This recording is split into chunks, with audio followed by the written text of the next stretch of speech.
Sapa iki? Aku ngucap bumi angus karang kadempel kok ana menungso matane gedene rajamak-jamak. Iki sapa iki? Lek nomripanmu gatena gobokmu.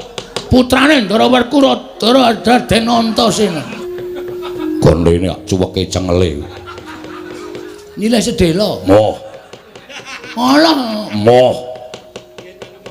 Sapa iki? Iki dudu anake Ndara Werkudara, iki teleke Ndara Werkudara. Aku anake Semar, aku Bagong aku. Wah, Bagong. Wah, iki oke kawulaku ya sing tepung karo iki. Jarene wonge lucu. Ya lucu ya iso, kejem ya iso. Ora sak penakmu dhewe kowe ngrasani karang kajembel. Ora sak kepenakmu dhewe kowe arep meksa karo Bapak Semar. Tak omongi ya ning tanah Jawa kene iki ukurane hukume wong nyilih kuwi disilihi, nek ora disilihi ya wis nampa. Hukume wong takon diwangsuli. Ngono lho. Dadi nek kowe arep boyong karo Semar, nek Semar nek gelem ya boyongan ora masalah. Nek Semar ora gelem aja pisan-pisan meksa karo Semar. Lah iki Kresna guyu ngopo? Bagong niku lho. Lastri nyawang nesu kok sakarepe dhewe. Omonge cepete ra jamak-jamak. Ratune kok ya betah-betahe ngono lho. Wong saka kene ambune wae abape bathang tok.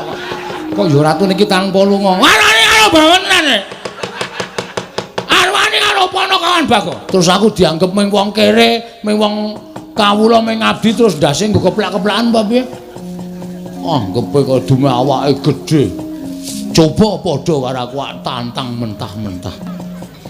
Sapa? Werkudara. Upamane Werkudara ki, Ndara Werkudara padha karo kowe. Wah, wis tak sikat wingi-wingi. Amarga dhek iki gedhe, gagah perkosa. Aku nek menang saka ngendi? Kowe ngerti dhewe ta mau nothok ndasku nang pedukan karang kadempel mau? Heeh. Sarep tak upama padha ngono dedeg piadeke padha. Ya ora padha dhek dhuwur sithik lah. Oh. Sikat wingi-wingi. Tak adus, Gong. Hah? Tak adus. Rak baradus ta kowe? Heeh, aku tak adus ning kali kok kaya penak banget. Menan asli wong padha niku tak antil wingi. Sayange kok gedhe kono. Sowo sing padha karo kowe? Petruk. Petruk apa aku? Petruk. Mosok karo sampean kok wani ya ora mungkin.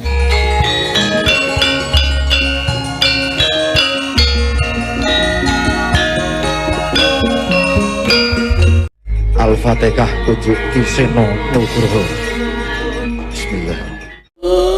Rumangsa ora dolanan kelut. Iki kok malah ana Nalindra sandangane ting Srimbang ora karo-karuan. Sajake Ratu Sugih. Iki sapa? Bagong iki kancamu apa? Kok kaya Jumina ta iki? Sing sok nang omahmu ae apa? Heeh, udu. Kae sandangane Ting Srimbang ning suwek-suwek. Iki udu. Oh ya ora tepung aku, Pak. Nuwun sewu sinuwun. Sampun dinten kula tumambuh yekti saweg sepisan menika kula wanuh. Panjenengan menika Nalindra saking pundi? Sinten jejulukipun? Kula nyadong dawuh. Wonten napa kok rawuh enten sudung kula namung gubuk alit kados mekaten menika. Oh, jagat Dewa Bathara. Ya jagat pangestu Nggara. Kusik sadurunge kowe takon karo aku lan tak wangsuli apa kang dadi pitakonmu. Apa pancen kepara nyata kowe ingkang aran Semar? Mboten wonten kalih kula menika Semar Badranaya Duda Manangunung Bojogati Jurudyah Punta Prasanta. Kathah ingkang nyebat kula menika ya Ismaya. Wah, wah tobat. Mongko ingkang gumana musik ana ing atiku, kabeh wong sak negaraku padha ngandha, padha ngandhake Semar Badranaya. Kabeh jagat iki kan keberbeken marang asmaning Semar Badranaya. Ning lha kok jebul marang aku ketemu? Lho, laming wujuding kawula cilik. Mongko iki dudu wujud negara, dudu wujud kadipaten lan sak piturute. Iki mung bale wis maning kawula cilik. Wah, dalah jagat Dewa Bathara. Nganti kondhangku ning negaraku wae kalah karo kondhange Semar. Monggo Semar mapan ning Nusa Jawa, aku mapan ning tanah Sabrang. Nuwun sewu panjenengan menika Nalendra saking pundi? Tepung nggih. Yen kowe ketemu karo aku kuwi Nalendra saka negara Bata Sarimbak. Saking Bata Sarimbak. Yo. Aku Prabu Kenceng Waja. Kenceng Waja. Yo, dasar Kepuranyata. Kenceng manis wae kenceng. Bagong aja sembrono. Kenceng kok jenenge kok le medeni to, Pak? Uga ning nyebutake aku Nalendra Prabu Panggulan Jagat. Nek cara nggone dhewe nek kabotan jeneng ngene iki sok gerang-gering. Iki kok malah teges wae. Sinuwun Prabu Panggulan Jagat saking Bata Sarimbak dasar Puranyata. Wigatosipun menapa? Rawuh wonten ing Karang Kadempel. Gusti, aku gumun karo kowe. Gumunipun ing atase kowe iki Semar Drajating Batur. Lah kok iki akeh piyayi-piyayi sandangane ora panging sandangan cara Nalendra, saora-orane cara satriya. Iki sapa Semar? Ingkang wonten wingking panjenengan menika Nalendra Ngamarta Prabu Puntadewa. Prabu Puntadewa? Inggih. Walah dalah edian. Prabu Puntadewa nganti rawuh ana ing Karang Kadempel. Ora kok Semare sing tekan negara Ngamarta, Puntadewane sing rawuh mrene iki. Kowe iki wong elok apa piye? Mboten, kula namung kawula lumrah kemawon. Ingkang wonten wingkingipun menika Nalendra Ndarawati Prabu Sri Bathara Kresna. Walah edan tenan. Prabu Sri Bathara Kresna ki wong sak negaraku wis padha tepung kabeh. Nalendra kang paningal sewu dasare titis Sang Hyang Bathara Wisnu. Rawuh mrene ora kok kowe sowan mrana.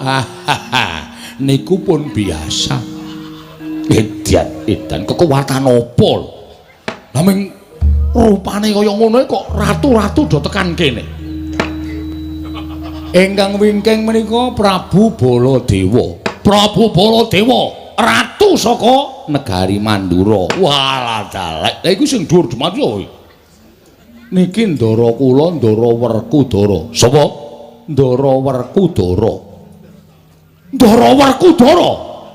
Raden Werkudara Bratasena. Nggih. Wah, iki. Aku kanugrahan. Aku iki kedhianan karo Raden Bratasena, satriya sekti kalintang jayaning perang bebasan tinatah mendat jero menter tinumbak bengkung sinuduk putung. Ning negaraku Semar kowe tak kandhani. Kawulaku padha kedanan karo Raden Bratasena nganti omahe dipasang gambare Raden Bratasena. Wah, mergo saka kondhange Raden Bratasena saka nggone digdaya kliwat saka ukuran menungsa lumrah. Mangke riyen to. Kawula sampeyan niku majang gambare Ndara kula. Iya. Kok mboten majang gambar sampeyan? Mongko sampeyan niku sing dadi ratune kawula sampeyan kok gambar sampeyan mboten dipajang napa mboten lara ati? Lho, lara ati nggo ngopo? Aku mbutuhke kawulaku kuwi biyen dek nalika aku golek swara. Saiki aku wis dadi arda majang celeng ya sakarepe. Arda majang Werkudara ya sakarepe. Sing penting suarane wis milih aku wis dadi ratu. Aku ngenyam kamukten. Aku dadi wong mukti kawibawa Cakrawati Mbau Denda ana ing negara ing Bata Sarimbak. Kawulaku melet-melet ya mudhara. Iki termasuk nganu reng, termasuk apa pemain bal Pak. Gusti. Turu apa reng? Ayo mau ngelekke aku saiki gendhe kowe. Ler-lerane truk penak banget. Iya. Wah, edan.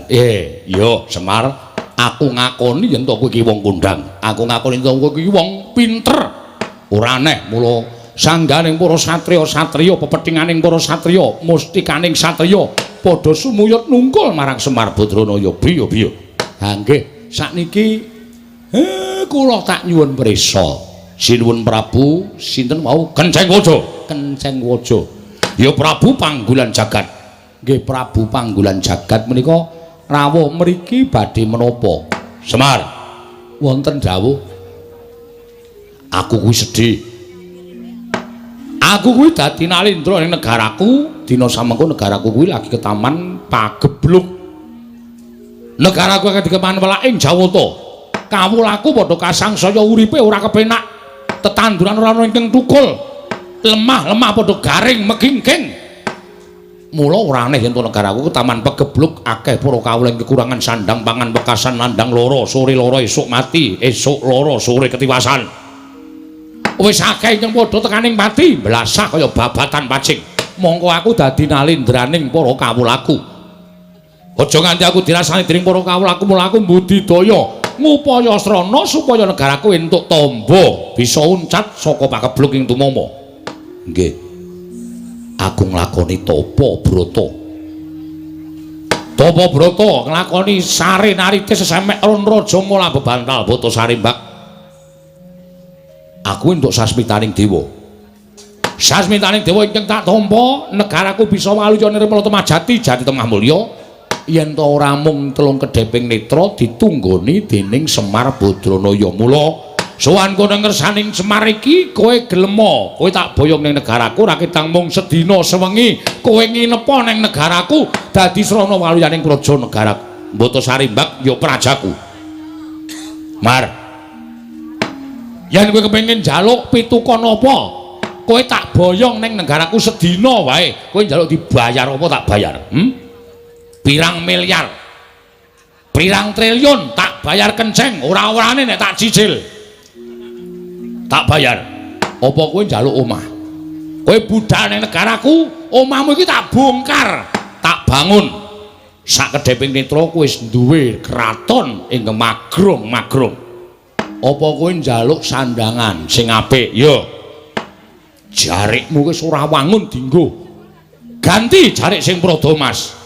Aja mung suwengan lombok abang, suweng inten sak kurungan jago nek ora kewer-kewer kupingmu.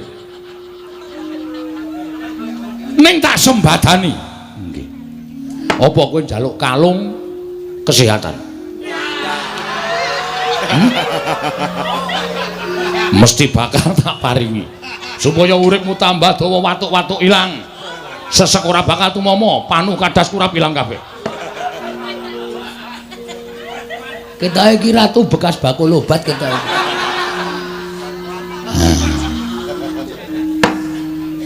Ning yen kowe njaluk ijol wujude lemah pirang hektar bakal tak tukokake waton kowe gelem tak boyong ning negaraku Mbata Sarimbak. Nanging yen kowe ora gelem tak boyong ning negaraku Mbata Sarimbak, kowe tak ijoli dhuwit ora gelem, tak ijoli sandangan ora gelem, tak wenehi apa-apa ora gelem, tak gaweke omah ora gelem, kowe puguh ora gelem rawuh ning negara Mbata Sarimbak, tegese kowe bakal mentolo karo patine kawulaku. Yen nganti aku bali ning negaraku aku ora boyong kalawan kowe, bakal padha nyuraki karo aku disenggo aku ratu sing ora iso ngayomi marang para kawulaku. Mula tinimbang aku bali dadi sarta nglakoni sastra wirang, aku dadi wong sing dicacat dicecedha dening para kawulaku. Luwih becik aku ngruda paripeksa lawan kowe. Aku ngruda paripeksa lawan kowe. Kowe tak alus ora kena. Yen perlu tak kasar, yen kowe ora gelem tak boyong ana ing negaraku, tinimbang aku ning negaraku mung dicacat dening para kawulaku, mati ning kene tak lakoni. Negaramu utawa Karang Kademen tak bumi angus legane atiku.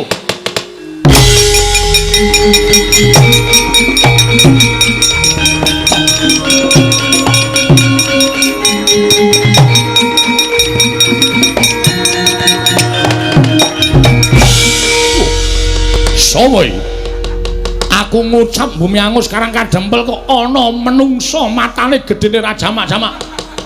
Iki sapa iki? Lek nomripanmu gatena gobokmu. Putrane Ndara Werkura Dara Raden Antasena. Gondene cuweke cengele. Nilai sedela. Moh.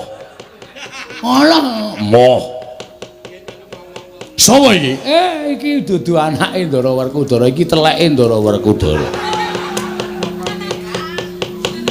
Aku anake Semar, aku Bagong aku. Wah, Bagong. Wah, iki oke kawulaku ya sing tepung karo iki. Jarene wonge lucu. Ya lucu ya iso, kejem ya iso. Lho, lucu ya iso, kejem ya iso. Kaya sagedagan iki aku aja tok anggap bergurau. Ata aja anggap sembrono. Ning kata-katamu sing kliwat saka ukuran kowe arep mboyong karo Bapak Semar. Sapa jenengmu? Prabu sapa? Kenceng Gusi, Kenceng Waja. Kenceng Waja. Ora sak penakmu dhewe kowe ngrasani Karang Kajembel. Ora sak kepenakmu dhewe kowe arep meksa karo Bapak Semar. Tak omongi ya, ning tanah Jawa kene iki ukurane hukume wong nyilih kuwi disilihi, nek ora disilihi ya wis nampa. Hukume wong takon diwangsuli. Ngono lho. Dadi nek kowe arep boyong karo Semar, nek Semar nek gelem ya boyongan ora masalah. Nek Semar ora gelem aja pisan-pisan meksa karo Semar. Mergo kowe arep berhadapan karo Kapolsek Karang Kajembel. Kapolsek kok wetonan Soping kok dadi Kapolsek. Ya men cerewet napa. Mbone ora iso crita iki rasah crita gong. Oh butuh sekolah barang. Kowe ngapa cerewet terus? Meneng iki lagi ya tantang-tantangan malah di sapenake dhewe. Yen ngono kowe sing dadi palange Prabu Panggulan Jagat bakal boyong Semar. Arta boyong-boyongan ora masalah. Arta kapak-kapake nek Semar gelem ki terserah kowe. Wong dasare aku ya wis jelen duwe Bapak Semar. Ning ora usah ngucap arep bumi angus Karang Kajembel. Karang Kajembel ki bumi kelahiranku kowe, Mas. Karang Kajembel ki tanah kelahiranku. Aku lahir ning Karang Kajembel. Mula aku ki jejer putra bumi sing wajib mbelani Karang Kajembel. Sing wajib aku iso njaga Karang Kajembel. Nek ana wong sing arep ngosasik Karang Kajembel, arep gawe geger Karang Kajembel, ajange ora ning dadane Semar, ning dadane Bagong.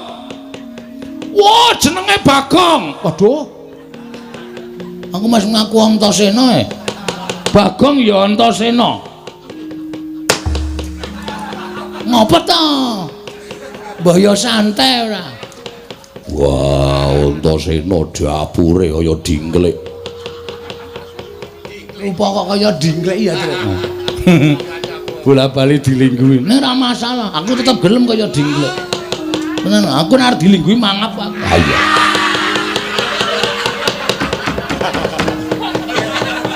Mangap. Dadi kowe sing dadi palange Prabu Panggulan Jagat. Dasar kepara nyata. Arep nang kene iki akeh satriya akeh Nalendra.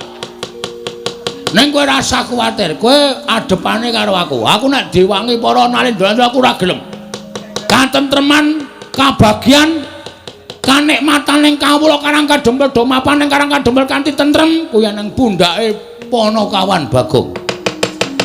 Dadi kowe rasa kuwatir, aja wedi kowe nyawang karo satriya-satriya iki. Satriya-satriya iki tamu kabeh. Nek umpamane iki dadi gelut antaraning kowe karo aku, sing nandangi ya meng aku. Waladal.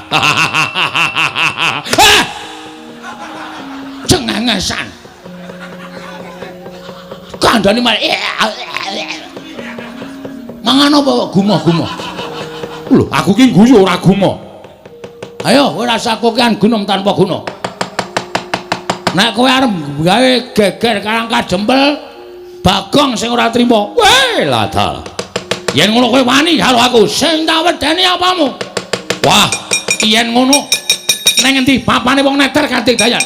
Kaya apa aku sing bakal tekani pati, kowe mati aku mboyong Semar. Aku mati, Semar lestari mapane ning Karang Kajembel. Weh, lah kaya ngono ucapmu kowe, ha? Ora ngerti Bagong nek wis nesu tenan. Wis tak antepi kowe nandhang karo Bagong.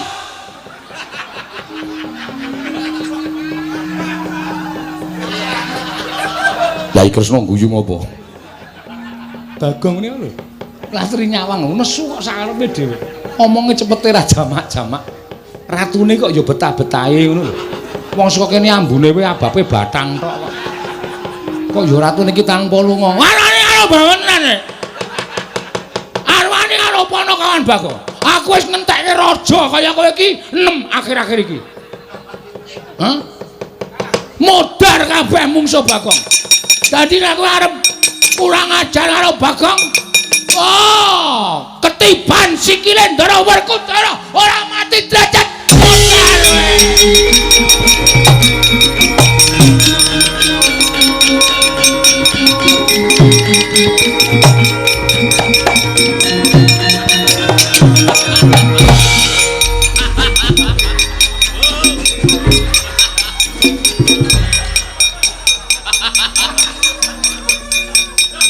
wah ora ana centelane apa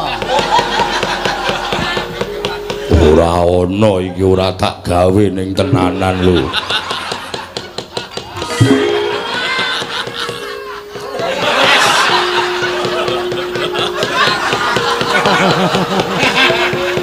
sajake sing natah lali mbiyen kudune ana centelane kok ora ana centelane wah Bagong gawe kaget pripun kowe muni tiban sikile Werkudara wah jangka tendang wonge Werkudara lah kok dadi kowe melu-melu perkara iki Werkudara lah kok dadi kowe melu-melu perkara iki aku krungu Bagong muni ketiban sikile Werkudara pecah sirahmu kaya wong kaget aku terus jangkah sirahe ratu mau terus tak tendang wah dudu salahku salahe Bagong weh kok salahku ngopo wong aku ora ngopo-ngopo kok aku rakon kula mboten akon sampeyan kula mung muni ketiban sikile Ndara Werkudara pecah sirahmu aku terus jangkah sing muni akon sapa aku ora mung ngomong to sampeyan niku sing kagetan wah edan ora edan iki tenan ora ana wong Jawa kejaba aku Ndara niki mang tendang iku kalimat perintah berarti sampeyan kula kon nek kula muni ketiban sikile Ndara Werkudara apa ana kalimat perintahe ora ana to wah ampun rika ditandangi sing nantang ki kowe sing nendang sapa sing nendang daramu Werkudara sing nendang tanggung jawab aku kamen padu ora ngopo-ngopo pripun Den wah celeng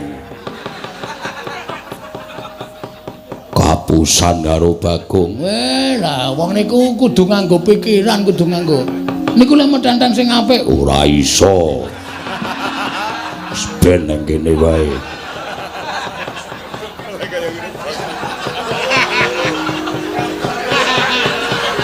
sajake lali dinggeti sithik ngono lho men kukune niku cemantel dadi niki aluse ra jamak-jamak iki dadi bablas iya pun rika ditandangi wah edan ora edan tanggung jawab kok edan piye sing nendang sampeyan kok masa sing nendang sampeyan sing temandang kula ya geseh wong kula niku mung nantangke kok kula mung mangsuli omongane ratu kowe mau nganggo tembung kaya ngono mau tumrap aku kuwi didhawuhi anak kula niku ratu napa-napa wong kula Panakawan kok dawuh bendara ya ora mungkin wah ning yo tak kira-kira bener Bagong ki ora ana tembung akon karo Werkudara mesine Werkudara kudune tanggap karo ukarane Bagong aja kok sak kepenake dhewe gandeng sing nendang Werkudara sing tanggung jawab Werkudara oh dan ora balaku keh ayo pripun Werkudara iya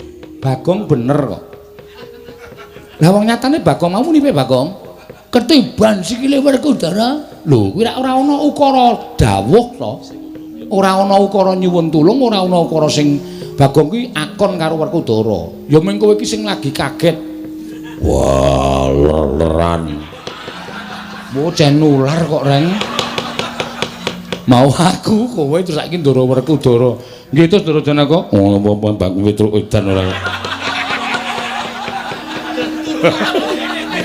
ampun sare ora Petruk kok gagap-gagap to mak tratap aku Werkudara nek ora iso ngrampungi tegese siadi iso miwiti ning ora iso ngrampungi iso nggelar ora iso nggulung aku moh yen to duwe kadang iso miwiti ning ora iso ngrampungi tegese ora tanggung jawab wah edan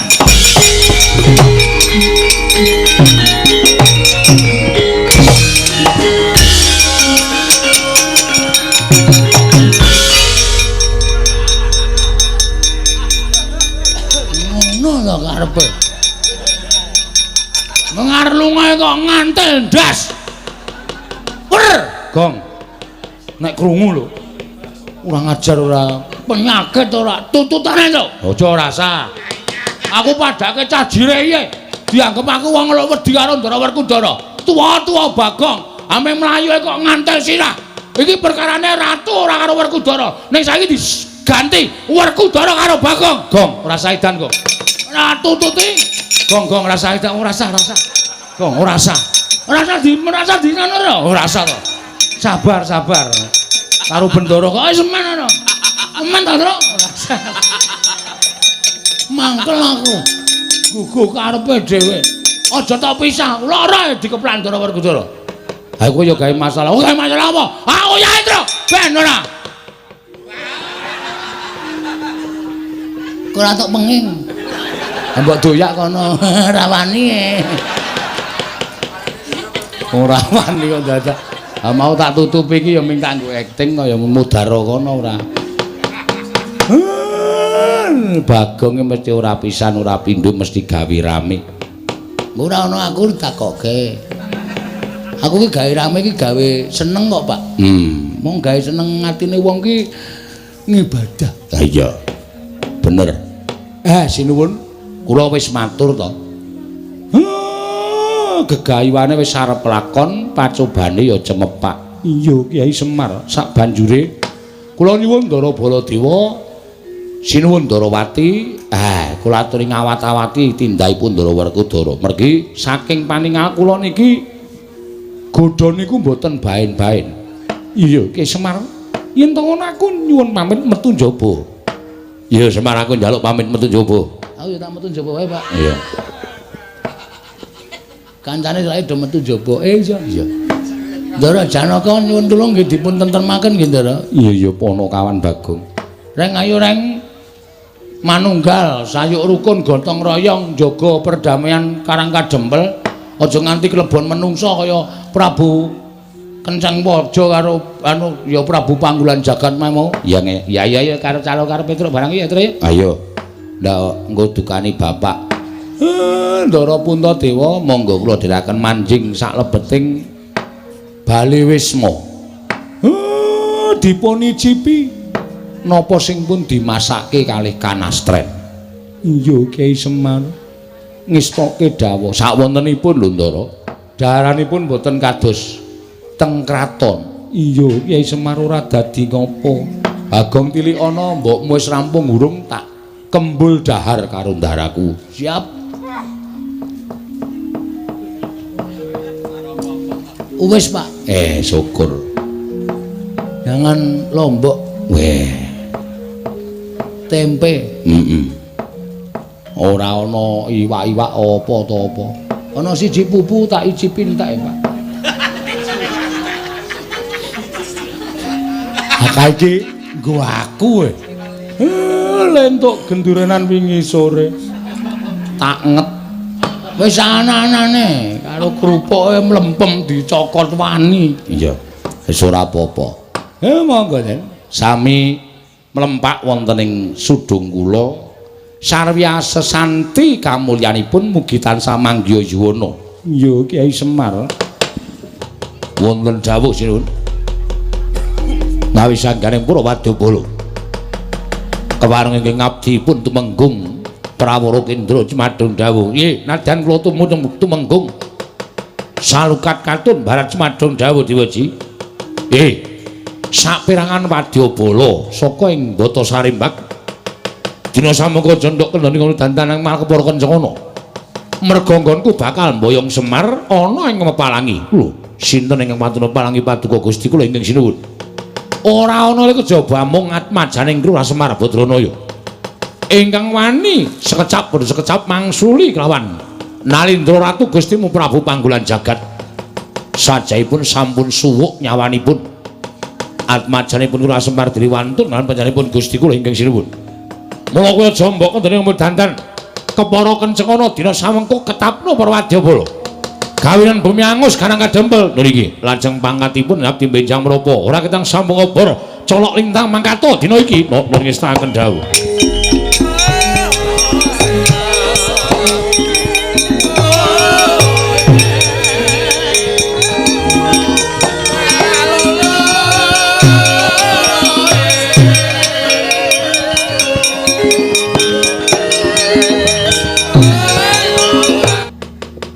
Sapa ana satra kanthet ngeyayet bringo sing uler geni tumpangke kuping kiwa tengen.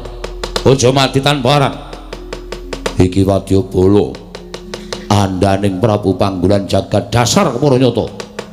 Sapa luwih dhisik ngaku? Tumenggung Prawara Kendra, tumenggung Prawara Kendra dasar para nyata kowe sapa? Senopati Ndarawati Raden Haryostyaki. Raden Haryostyaki. Ayo, endi Semar? Bakal tak boyong nganing negaraku dadi srana waluyaning projeng Mbata Sarimbak. Nggone ketaman pegebluk kena boyong Semar watune iso nyempal bau kiwa tengening Setyaki. Piye? Kena boyong Semar watune iso nyempal bau kiwa tengening Setyaki. Babu Rawa. Wani ana sing tawedeni apamu lena pangenewa tebak dadamu kene marganing patimu Singalena prapteng lalis menggung Prawara Kendra.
Cocok tumbak jebol dadang.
Mati. Out. Hai.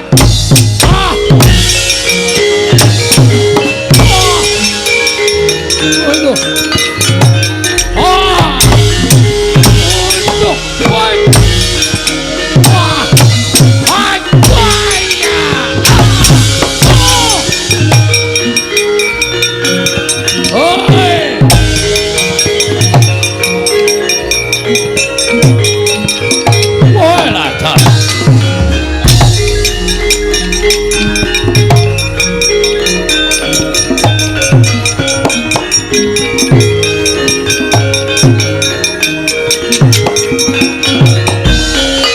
Panos maning jajalanet sukertaning bauna iblis lanat wae lah.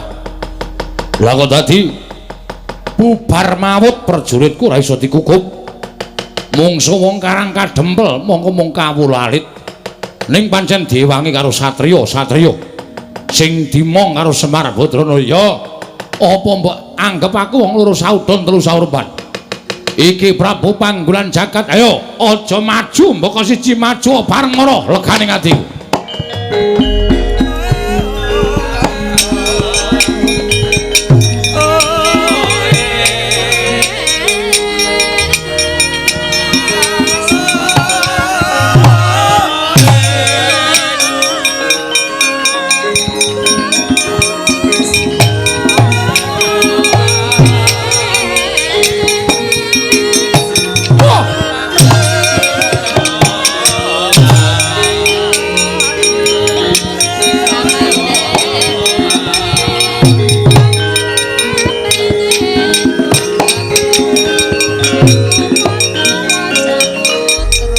Soy Raden Setyaki dasar Puranyata. Kowe Prabu Panggulan Jagat yo. Ayo Ndi Semar, tak boyonge marang negaraku. Dadi sarana waliyaning projeng Mbata Sarimbak. Somboyong Semar Badranaya. Lamun iso nglangkahi kuwandaning Setyaki piye? Iso nglangkahi kuwandaning Setyaki. Sumuk nyawamu pengen meruput tinjo kayiwanganing Bathara Yamadipati. Kowe pengen mati mungsu Prabu Panggulan Jagat kelakon penjagamu. Rasah kukian bepanggal. Kene margani pati walat.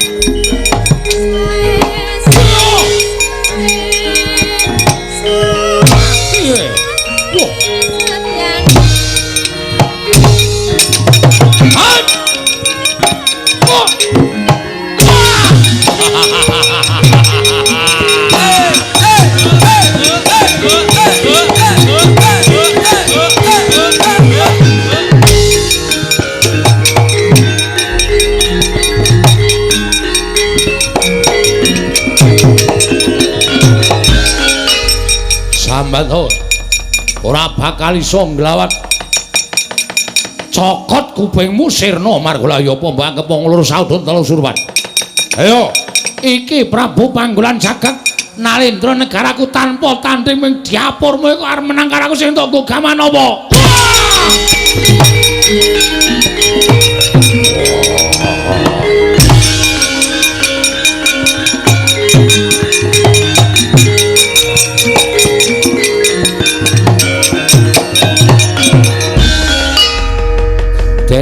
Den Ndara Setyaki wungu Ndara sampeyan iku Senopati Negari Ndarawati kok dicokot karo ratu kaya ngoten kok terus gletak ngisin-isinke ora sembadane maju nomor 1 kok mung dicokot ratu kaya ngoten kok njero ora eling Purwadasina niku nek cara kula isin wungu Den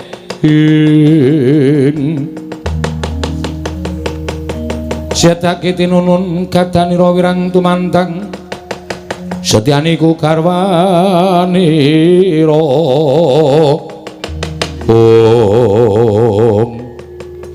Petro non ora ngerti sangkan parane nyokot karo janggaku nganti ora eling. Wah, Ndara Werkudara ngamuk. Lagi sumbar-sumbar sing kadohan clurut jelek dindleki sirahe. Ratune mau nggih mati apa ora? Mboten ngerti wong. Waduh mati aku. Ndara Werkudara mlayu mriko nututi. Ora pati ndonga ngono. Yen perlu dikrubut tak krubuti karo Kakang Mas Yodipati. Pun monggo mawon watone karang kadempel tentrem ajeng cara pripun mawon kula nderek terus. Yo terus.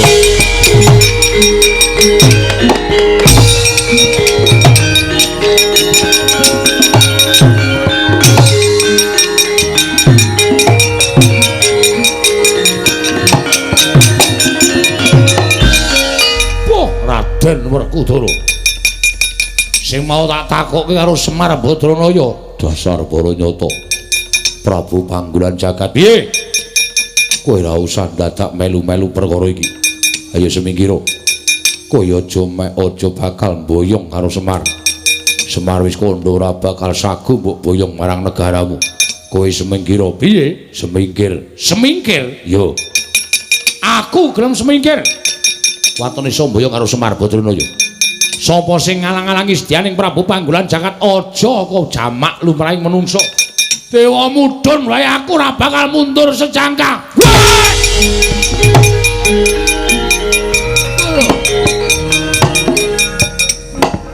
Wah, wah, wah.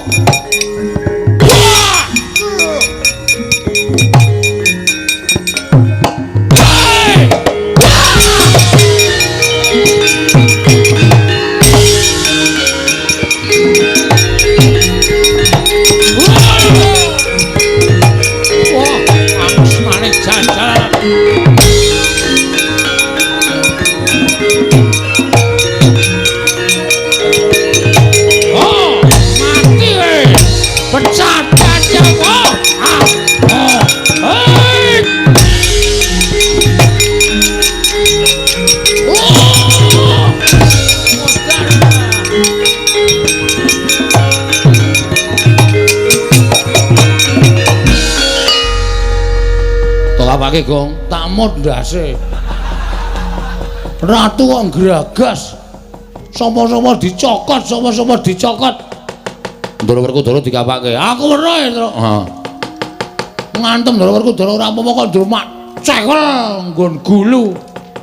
Ndara Bratasena nganti ora eling. Dilingke, Gong. Gah. Kok mau? Iki nek dilingke ora eling terus nothok. Mbok wis rasah ngelingke. Eling ya karepmu ora ya wis. Emut Den, Gus. Ndara Werkudara emut. Sampeyan niku satriya peng-pengan dicokot karo ratu kaya ngoten kok ngglithakne cara kula isin. Eling Ndara.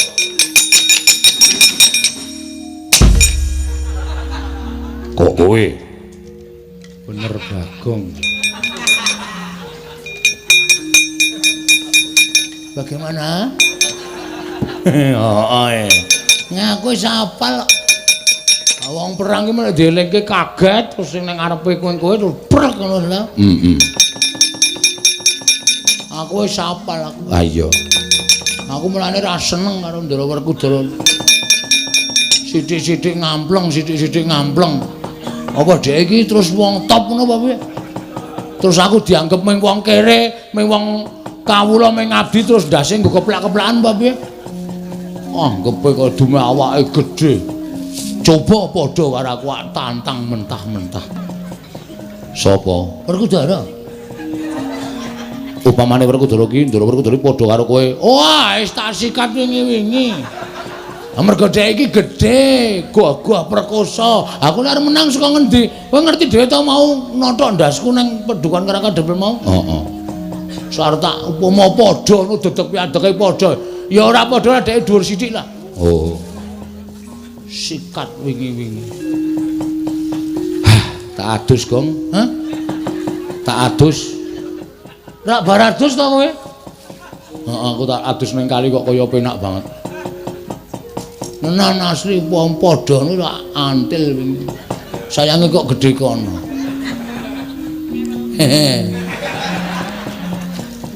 Sowo sing padha karo kowe? Petruk.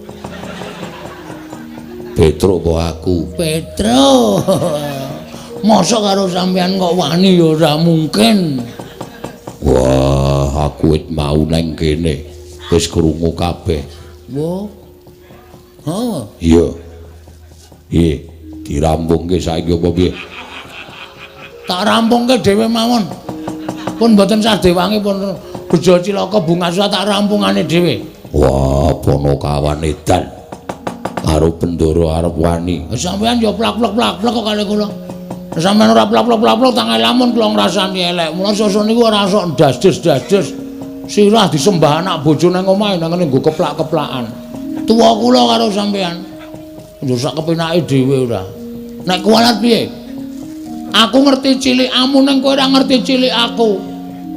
Wah, ya wis. Ya wis piye? Aku mau nek terus-terusan nderekke sampean kok das-des. Mbah ya wis rasah melu aku. Golek juragan liya. Ora apa-apa. Ora minggat to. Wis melu kowe wae lah. Piye, Gong? Ora mempan lehku. Anu kono kemakon aku mah ditundung kon golek juragan liya.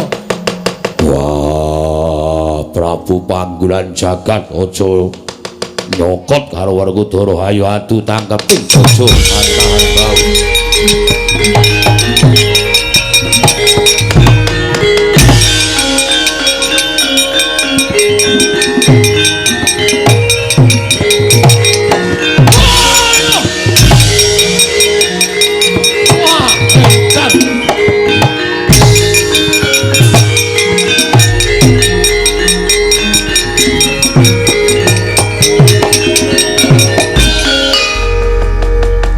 Ora tatanan kekuatane ngedap-edapi piye. Wah, saben sikile diuncalke lah kok tumomo ning dada sesek sumrebet panonku kaya ora weruh kiblat. Raden, aja mbok kira aku mung tekan semene. Kowe kuat nadai pusakaku Kyai Candrawirayang. Kowe iso urip kena Candrawirayang. Cilike kowe isih iso ngadeg aja dundang Prabu Panggulan Jagat. Lakon tak tibani pusaka Candrawirayang kowe ngletak ora eling dadi bandaning Prabu Panggulan Jagat keparat.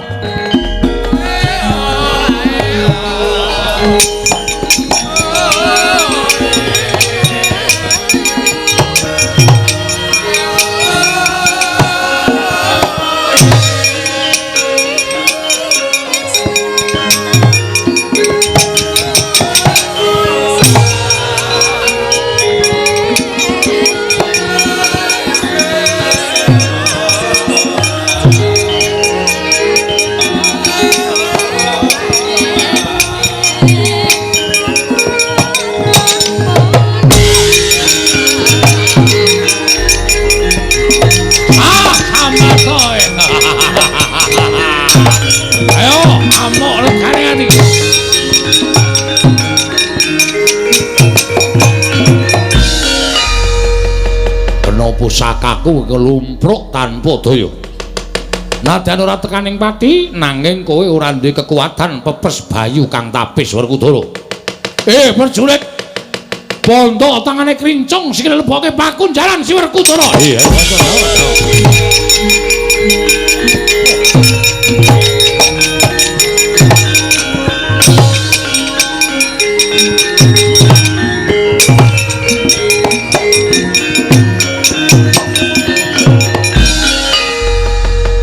sawaska kadohan nadyan aku durung tau tepung nanging kae ujaring akeh padha nyebutake entuk Raden Janaka satyane bagus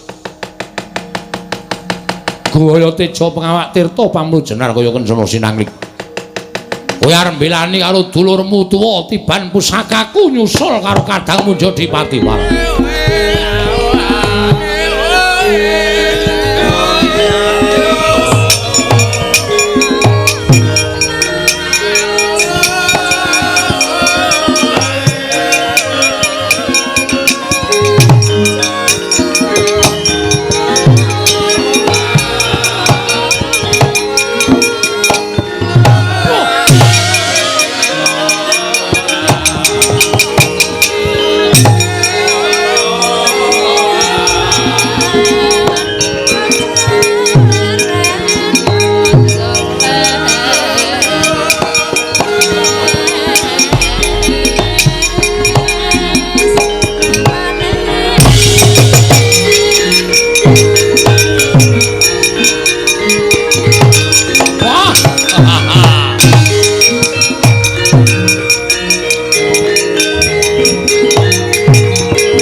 Pusakaku ora eling Purwodaksina kowe Janaka. Alah dalan nadyan kowe kondang dari langing jagat lan curing bawana ning ora menang mungsuh pusaka kekuatanku Kyai Candrawirayang.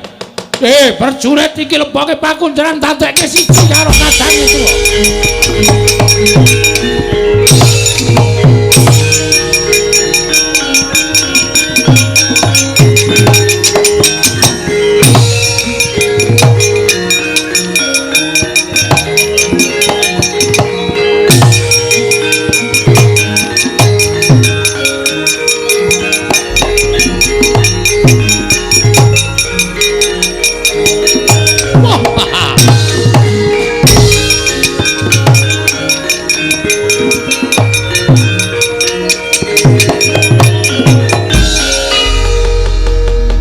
Prabu Puntadewa.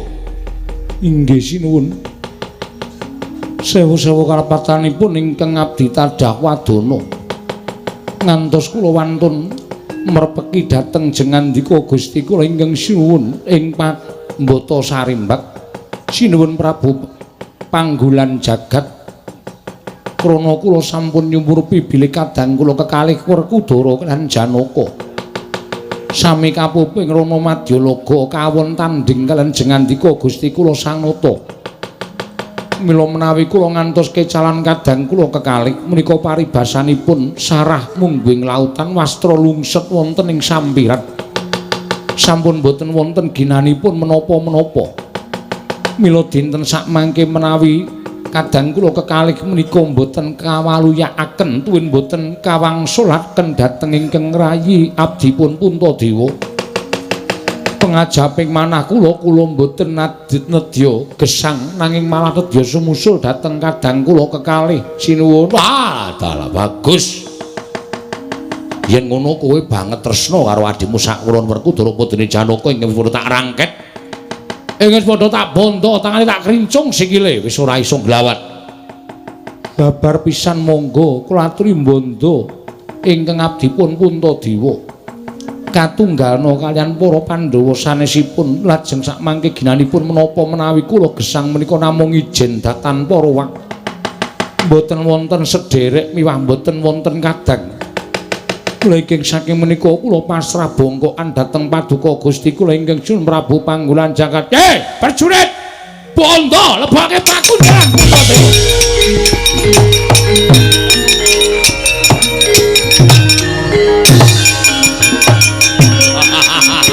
Ayo sapa meneh?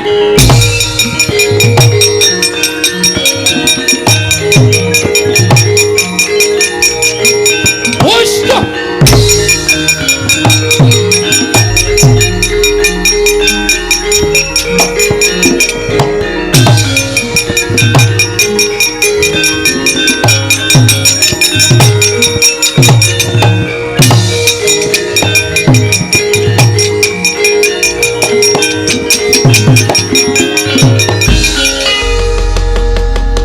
Petro mlayu-mlayu ning ngopo?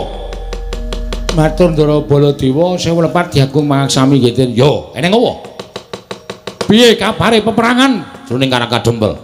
Werkudara ingkang nalika semana sagung ngundurake Prabu Panggulan Jagat. Lah kok dadi ora ana kabare malah kowe mlayu-mlayu kaya bocah cilik iki ning ngopo? Sewu lepat nyuwun pangapunten. Nggih. Kula munjuk atur ngesanipun Sri Prabu Baladewa. Yo piye? Kok semanten kula nonton ingkang sami perang Ndara Werkudara nggih majeng, Ndara Janaka nggih majeng. Yo. Pinanggih kan Prabu Panggulan Jagat sing ajeng boyong Bapak Semar. Yo sabanjure. Dumadakan sareng sami aben ajeng. Ndara Werkudara. Lho. Kowe kok nangis ngopo? Ndara Werkudara sinuwun. Bendara Werkudara ya kene.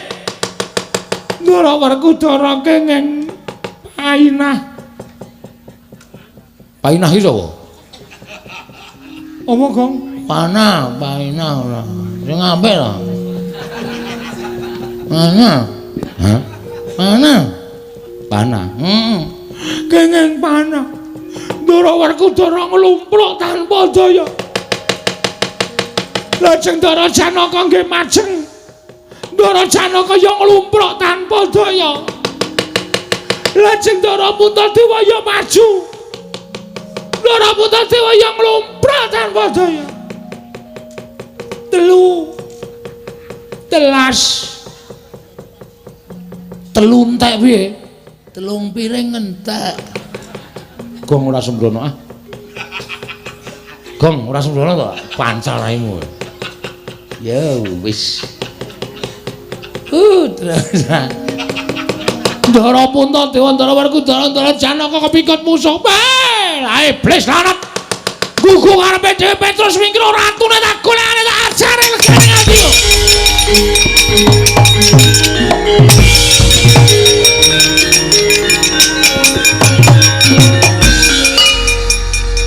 Ming mlayu kok dadak nyampar rai lho. Mesti kulino aku. Lamit. Ya ngopo iki ora? Dadak nendang barang ora. Nendange ra bener. Tak paske mata entuk pipi. Oh ketegelen kowe go nek ngepaske mata ki. Men sakan kowe. Hati-hati ya Gong, iki muga-muga Ndara Baladewa ki iso ngrampungi karya Den. Ngatos-atos, Ndara.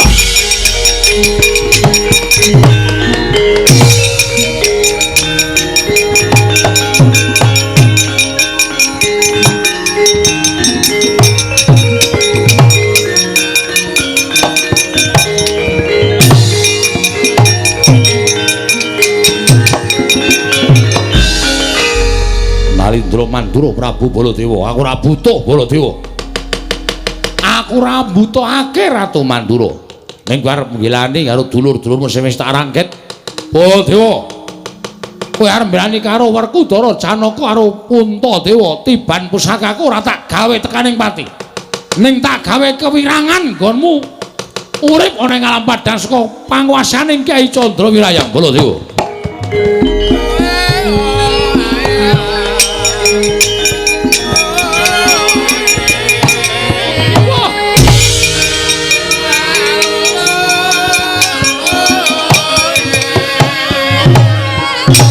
Maning jajalanat sukertaning bawana wah menungsa licik kowe panggolan jagat durung babak kulitmu durung putung balungmu kowe ngentokke pusaka ana dadaning Baladewa ya mrene ya yen ora juweng-juweng kuandamu Den Ndara ken riyen Den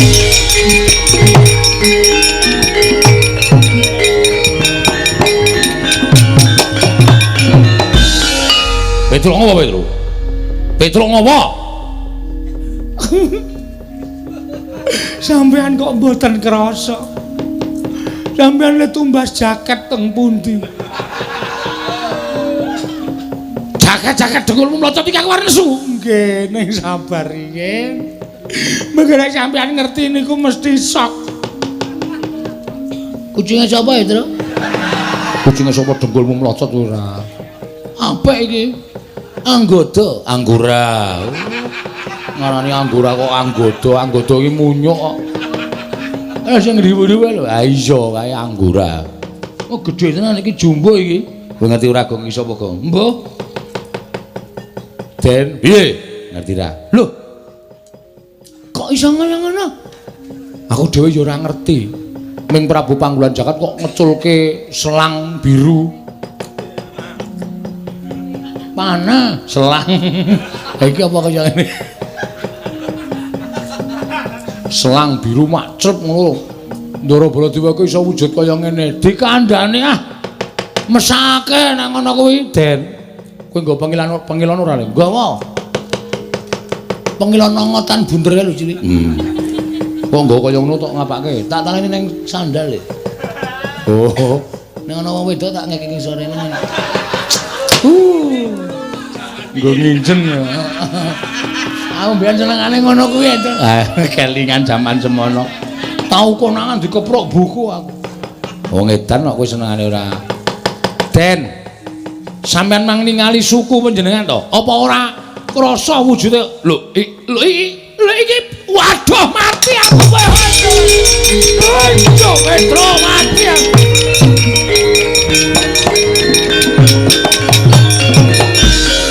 Waduh mati Petro iki aku piye iki? Petro iki aku dadi kaya ngene iki piye Petro? Lha dhewe ya ora ngerti. Sampeyan geng-geng panah nesu-nesu wae terus ngerti-ngerti wonten kebul makbul. ilang wujuding Ndara Baladewa wujud macan. Waduh Petro, ati aku. Lah iki aku ora iso bali nang Mandura nek wujud kaya ngene iki. Iki piye Petro? Ah, ora dhewe ya radong ratune ya digdaya tenan. Piye kok? Ana manut aku golek sirkus. Heeh. Iki didol ning sirkus payu larang, Tru. Tenan to. Macan bisa bicara. Bagong tak kletak ndasmu, mudhar ora aku. Ora sembrono aku ki ratu, Gustimu didol ning sirkus ki apa? Ora usah dijelaske, ndak malah butuh wektu. Ngeten mawon. Piye, Petro? Sowan Bapak Semar. Sampeyan wujud kaya ngeten iki kok sebabe apa, jalanane apa lan kudu kepiye? Niku sowan Bapak. Bapak yakin iso mernake kalih Ndara Baladewa sing wujud kaya ngeten iki. Aku kula percaya Bapak mesti yakin iso mernake. Yo, aku tak sowan Bapakmu Semar. Nggih. Semar, aku tulung ana wujud kaya ngene, Semar.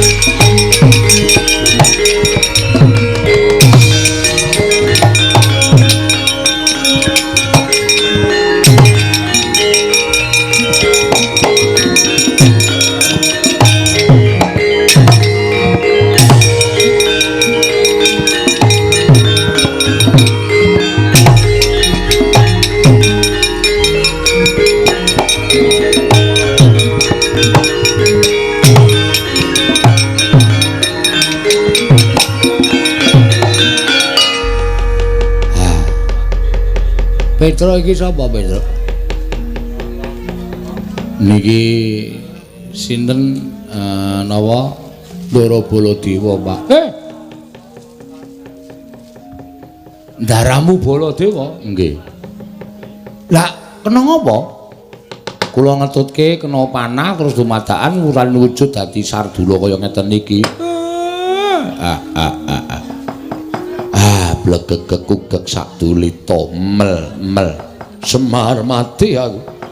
Aku tulung ana Semar, aku tulung ana. Semar piye kahanane kaya ngene iki?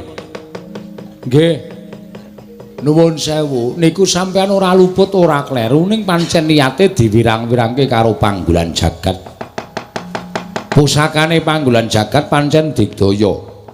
Napa sing dikarepe Panggulan Jagat iso kaleksanan iso kasembadan ketitik sampeyan kena pusaka iso dadi Sardula kaya ngoten. Aku ora iso bali nang negara Mandura. Aku tulung ana Semar. Aku tulung ana iso bali nang negara Mandura pulih kaya wingi wujud nata Mandura Prabu Baladewa. Nggih, nggih. Ning enten syarate. Syarate apa? Miturut petungan kula sampeyan iso dadi Baladewa malih wujud menungsa lumrah. Nek sampeyan kudu iso nemokke teng pundi Ndara kula katelune Ndara Puntadewa, Ndara Werkudara, Ndara Janaka le dikunjara karo Panggulan Jagat. Nek sampeyan iso nemokke, iso ngluwari Ndara Puntadewa, Ndara sinten niku Werkudara, Ndara Janaka, kula kinten sampeyan bakal bali kaya wingi uni. Ning nek sampeyan ora iso nemokke Gusti kula katelune, lha nggih sampun nyuwun pangapunten.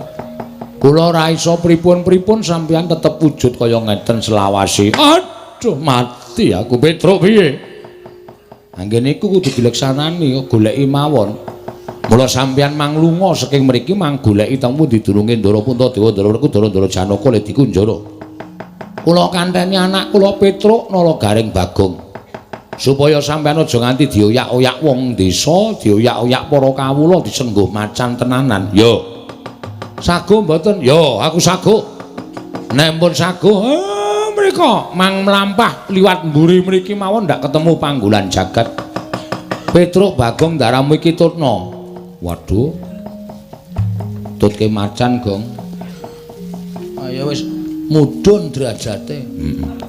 Mau ngetutke satriya saiki ngetutke macan. Ora apa-apa. Engko nek ngelih ati dikresak. Bagong aku ora doyan daging. Macan kae aku pangananku kaya menungsa. Oh nggih pun, soalé mengko nek tiba-tiba sampean lapar terus kula pas nunggu sampean terus maem ya cilaka temen entro. Ayo. Pun monggo den kula dherekaken. Ayo Petro aku turno. Monggo Gus kula dherekaken Pak, kula tak ngetutke anu nampa macan. Iya sing ati-ati jaganen aja nganti dioyak-oyak wong ngarang Pradisan. Bingung liwung penggaling Lurah Semar Badranaya. Nalika semanten sigra amendhet sumping Lombok Abang binanting wonten ing Bantawa. Ical wujuding sumping Lombok Abang wentek ana wujud Kyai Semar. Jebles datan ginggang sarikma kaya jambe sinigar.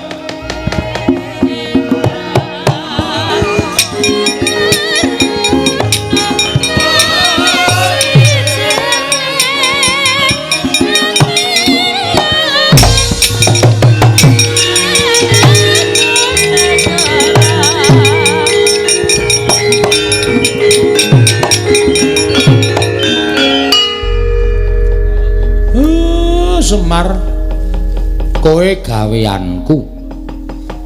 Kowe tak utus yen mengko ana ratu sing tekan kene arep boyong karo kowe manuta, aja selak ya. Mesti wae ratune ora bakal ngerti nek kowe iki gaweane Semar. Aku tak ngatas kelawan dewaku. Ing ngatasi Semar kepengin bangun desa wae lah kok dadi kaya ngene pacobane kudu tak tampa. Nek pancen iki saka keparenging dewa, aku lahir batin ikhlas nanging yen iki pancen niate para menungsa sing watak angkara budi candala. Aku sing ora trima wis ngono wae welingku aku tak mangkat saiki. Mengko nek ratune teka ladenana aja nganti gawa gelo. Atine ratu kae mau.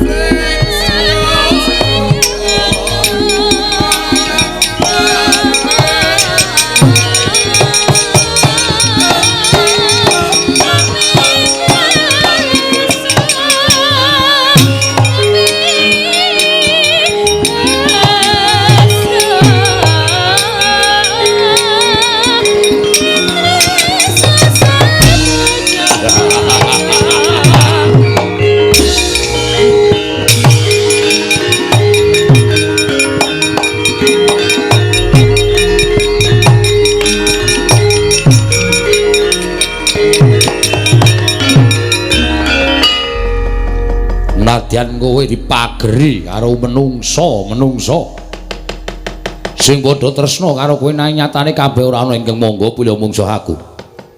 Swar.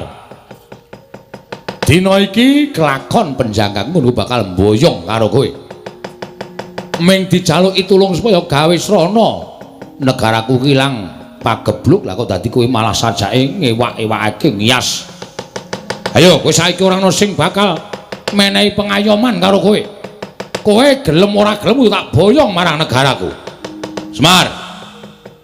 Lho malah ming mesam-mesem. Gedumel ora metu suarane. Nek ngono kowe ora bakal kumbe, ora bakal selak. Ayo tak boyong dina iki regane ati. Oh.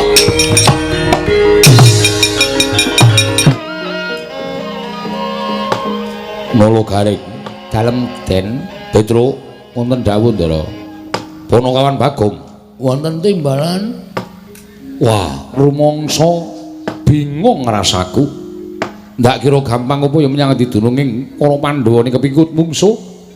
Lah kok tinemune angel digoleki. Nadyan wis nasak pirang-pirang alas parandene ora iso ketemu kalawan ingkang dak upadi. Ning nggih ampun lokro, tetep kudu ditutuke. Napa sampean purun dadi macan terus kaya ngoten niku nek mboten kelem nutuke. Ha nek kersa dadi macan terus kaya ngoten niku nggih pun kondur mawon teng Mandura mboten sang goleki Ndara Pandhawa. Lah wong sampean ya ora terus semangat kok ya. Matlangening kalangwan aklar pandan moncar. Tinalir kakonang surem sorotetan padang kasor lan pacaring purnameng gekono dasari mangsa katiga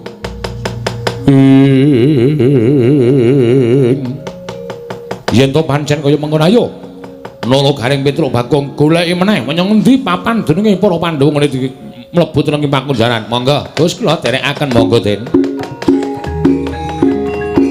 Uta Pandhawa tata Gatiwisraya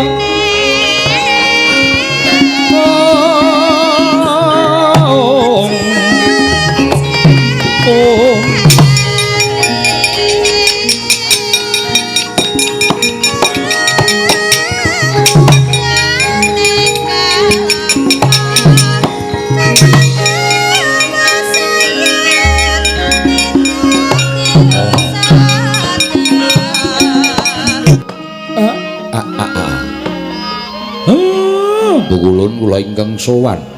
Iya. Ismaya ulun wis mangerteni kita ingkang abyantura ning ngarsa ulun bayana parigawe apa Semar.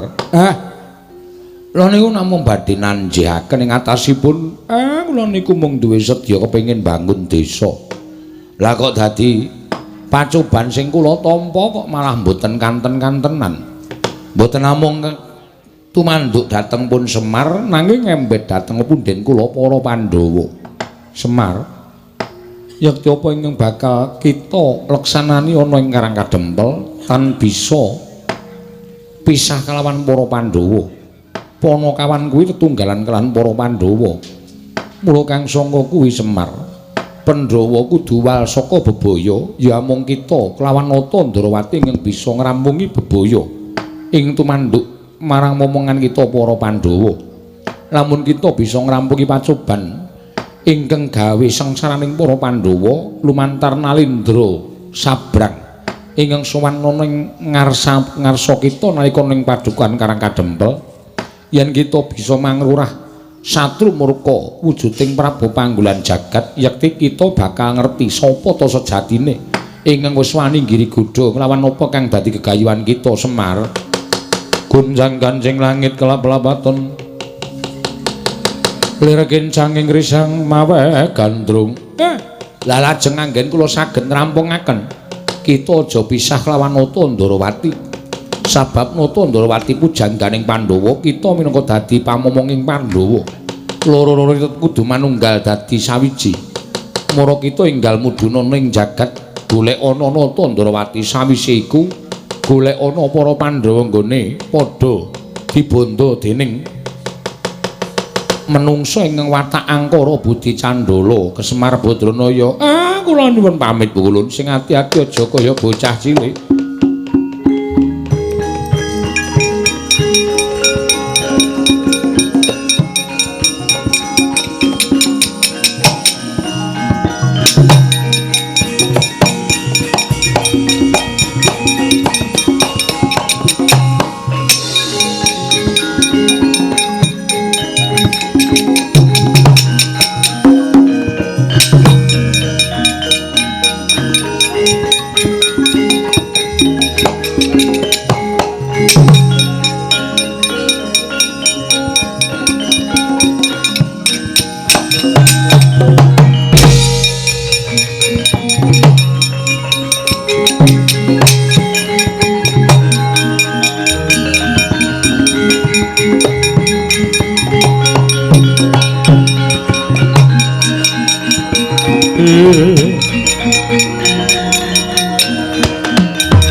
Sinuwun Ndrawati. Iya, Kyai Semar.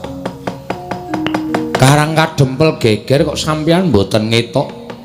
Mergo aku wis ngerti ora ana ingkang bakal bisa ngasurake Nalindra ingkang nedya mboyong marang Semar.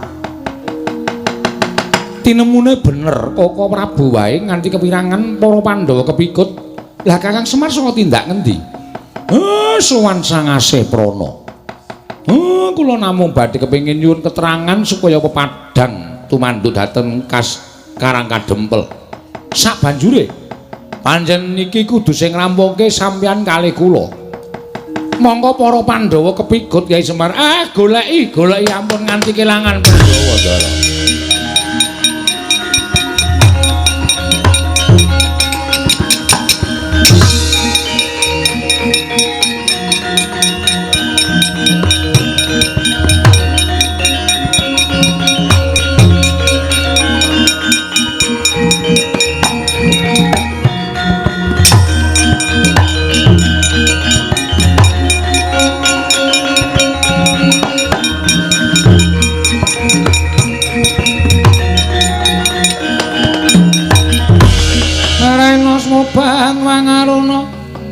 katinetraning nganggo rapo sadaning kukiloring kanigara sageter kene dunganing kunglir wuwu sing pini panca nalika semanten Pandhawa kinunjara madyaning wana ing Krendayana wujud pakunjaran panglimunan bila datan kasat mripat datan wonten ing ana wonten mriki papan drenging para Pandhawa praptaning Sardula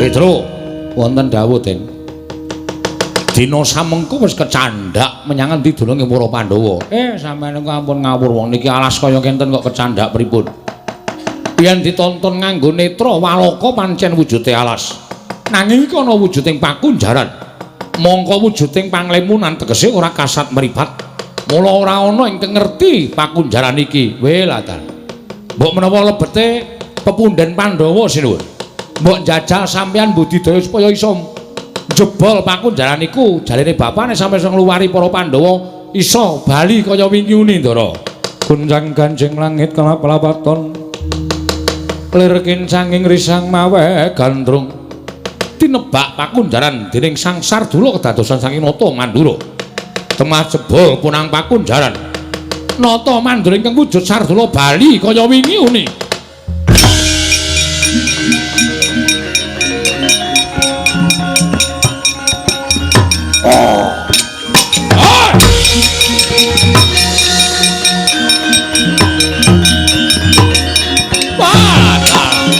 Aduh Yai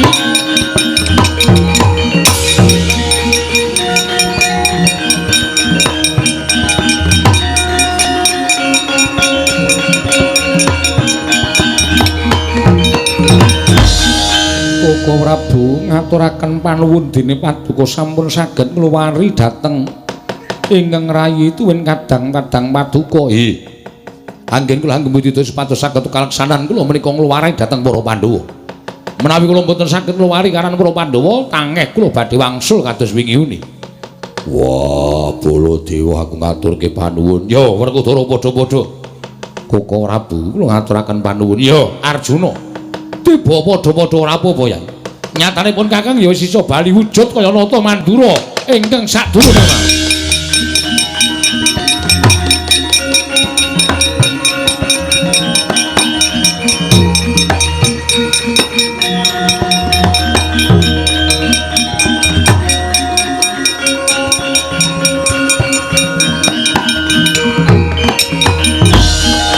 iki Yai Kresna iki Koko Prabu kasinggihan mekaten saka ngendi budidaya supados saged ngrampungi perkawis menika kaliyan Kakang Semar weh lah dalah iki yo Semar malah wis tekan kene nggih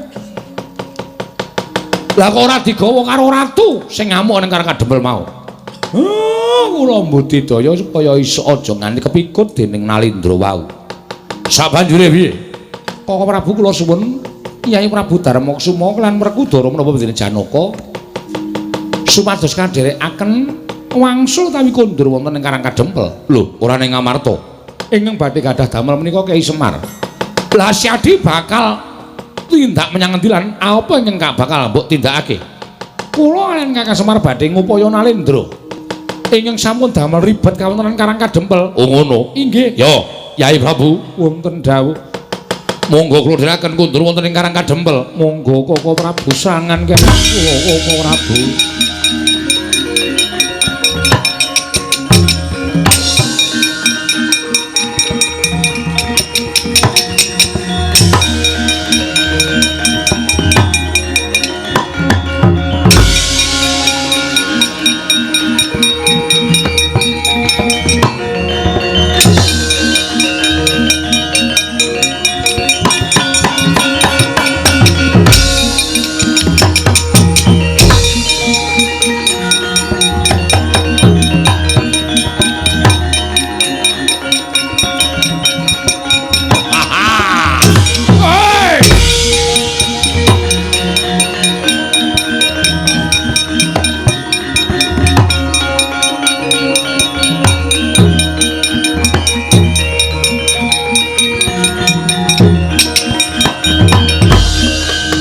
ora weruh Semar.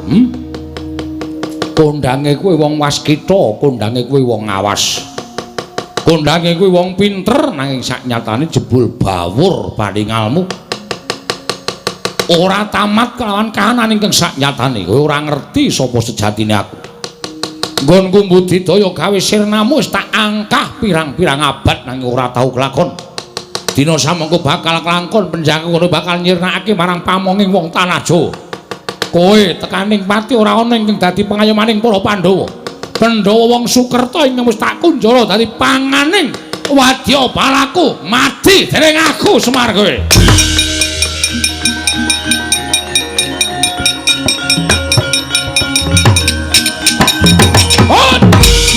Woi! Wah, edan.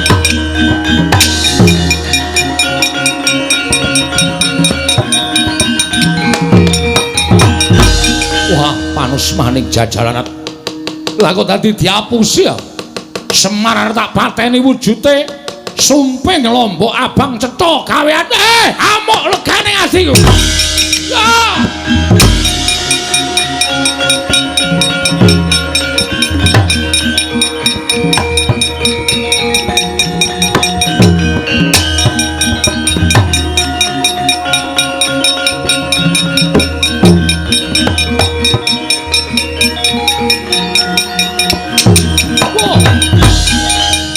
Wong ireng takon karo aku Narendra Ndrawati Prabu Sri Bathara Kresna.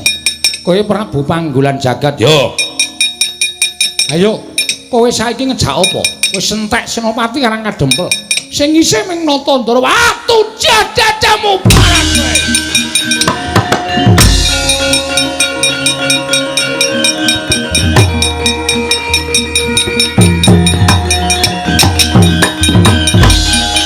Manungsa ora tatanan nggugu arepe dhewe. Ngina karo Prabu Panggulan Jagat Clorong Candra Wirayang. Wah, mbuh sakenane sapa iki? Wah!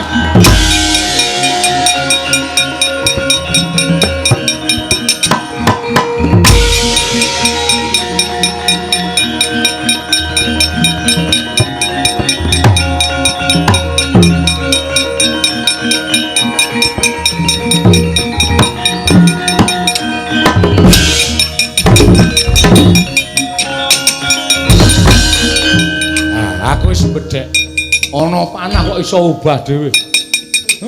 Iso bangga dhewe. Kekuatane ngedapi-dapi. Arep ngopo? Iki nek ora tak cekeli kenceng panah iki sajae kaya arep ora gelem tak cekel. Ora iso. Ayo arep ngopo? Lho, lah kok tadi manahku dijaga. Waduh.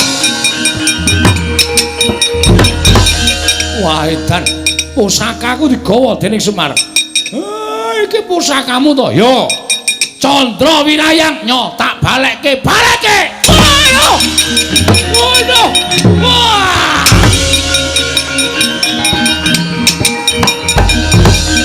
Tinujahaken wonten dadaning Sang Prabu Panggulan Jagat. Nalika semanten Yana Ayu Baskara Timangsa Sirna Margalayu. Panah Badar Betari Durga Sang Prabu Panggulan Jagat Badar Sang Hyang Bathara Kala. Woi!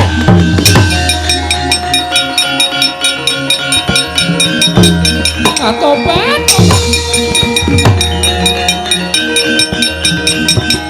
Woi!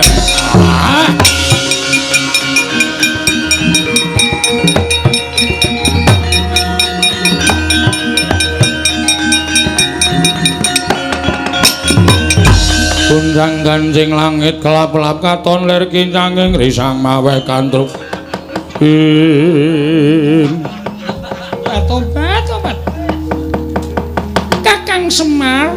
Biung piye iki lha kok dadi cabaring gawe. Sabar ya kala sabar. Tak tembung karo sing kawogan kala sing kawogan. Aku selak luwe. Iya aku ngerti. Durga iya Kakang Semar inggih. Ngopo kowe kok dadi panah barang? Dipun nangisi Bathara Kala pados kula pados tedha. Monggo nyatanipun menawi kula badhe mejahi para Pandhawa menika menawi Kyai Semar tasih sugeng menika mboten badhe kelampahan. Lah terus aku arep tok pateni. Sir kula kados mekaten supados kula gambelanipun mejahi para Pandhawa. Wah, tak kandhani ya Durga. Ora ana ala ingkang tumama ing becik. Lho? Dadi kowe nek arep mateni karo Semar tangeh kelakone. Apa Semar wae lak pangane kok sik kok kala war mangan aku mendem kowe. Ora bakal kowe kuat makan daginge Semar. Lagu terus piye? Betahe Durga jak bali. Jak bali. Kala kuwi jak mulih. Aja ngampyak-ampyak gawe patring pundhenku para Pandhawa. Kowe wani ganggu gawe para Pandhawa, ganggu gawe kawula Karang Kadempel, gedene ganggu gawe kawula negara Ngamarta. Konangan Semar malah dadi emput kowe engko. Inggih, ayo mulih. Wadya balamu jak mulih kabeh. Sing picak dijoroke. Atau batas digandeng, sing lempo digendong, sing bisu dijawil. Wadya balamu ganggu gawe dulur-dulurku kali nangka kene aku mbala geni mungsuhe Semar. Nyuwun pamit ya, nyuwun pamit.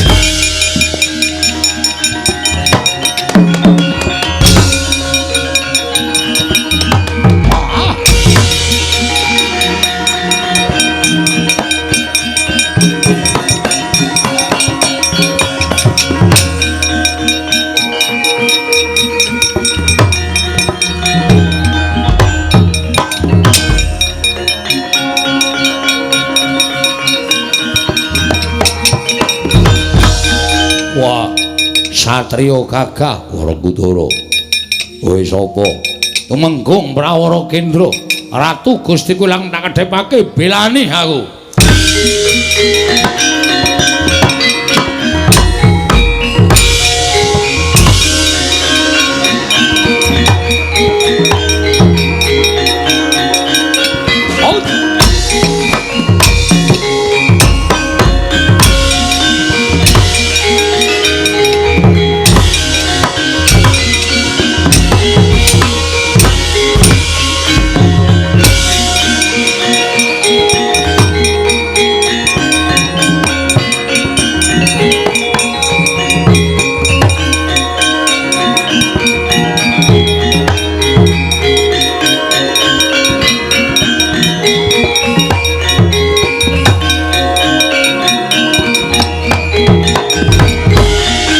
Madange jagato mungo-mungo sapucak ing wukir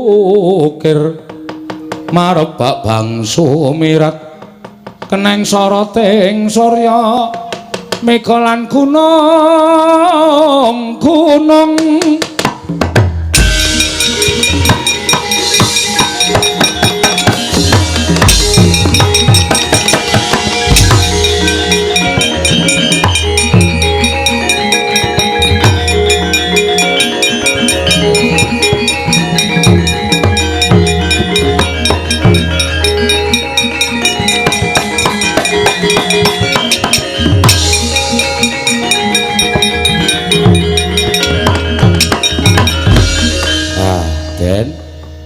sedaya pun ketingal padhang godha rencana ing badhe ngganggu gawe anggen kula mbangun desa sampun sumingkir awi tetunggalan manunggal Naya Narapraja Nayaka kan para kawula sengkut gumregut mbangun desa Karang Kadempel supados langkung rukun langkung manunggal mboten sagedipun pisahaken mawi menapa kemawon tentrem ayem nirbaya nirwikara durga mendhak kala sirna lan tansah nampi barokahing Wang Mahanasa ya Semar purnaning gati sura sudrajane ingkang retsa brasta tekamping ulah Darmastuti rahayung sami makarya rahayung samya pinanggih Ndara